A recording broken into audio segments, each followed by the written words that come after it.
இந்த உலகத்துல நம்மளால யார் தெரியுமா ஜெயிக்கவே முடியாது? The most unpredictable people. ஏன்னா அவங்க என்ன எப்போ பண்ணுவாங்கன்னு யாருக்குமே தெரியாது.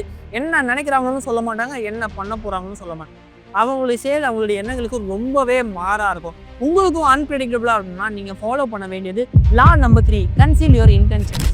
ஒரு படத்தளபதி ஒரு நாட்டு மேல போர் தொடுக்க போயிட்டு இருக்காரு. ஆனா அந்த நாட்டை போய் சேரணும்னா நடுவில் ஒரு கோட்டை இருக்கு. அந்த கோட்டையை அழிச்சிட்டா அந்த நாட்டுக்கு தெளிவா தெரிஞ்சிடும் இவன் நம்ம மேல போர் தொடுக்க வரான்னு.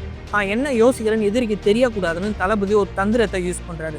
முதல்ல ஒரு படையை கூட்டு போய் அந்த கோட்டையை சொந்தமாக்குறாரு. கொஞ்ச நாளைக்கு அங்கேயே தங்கவும் செய்யறாரு. இது அந்த நாட்டுக்கு குழப்பத்தை உண்டாக்குது.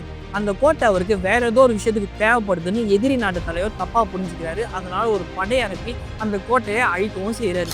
இப்போ அந்த கோட்டை இல்லாதனால தளபதி சுலபமா அந்த நாட்டுள்ள போய் போர் போட்டு ஜெயிக்கவும் செய்யறாரு. எதிரியுடைய எண்ணம் தெரியாம அவங்க பண்ண சின்ன தப்பு அவங்க நாட்டை அழிச்சிருச்சு. தளபதி அவருடைய எண்ணத்தை மறைச்சதால அந்த போர்ல ஜெயிக்க செஞ்சாரு.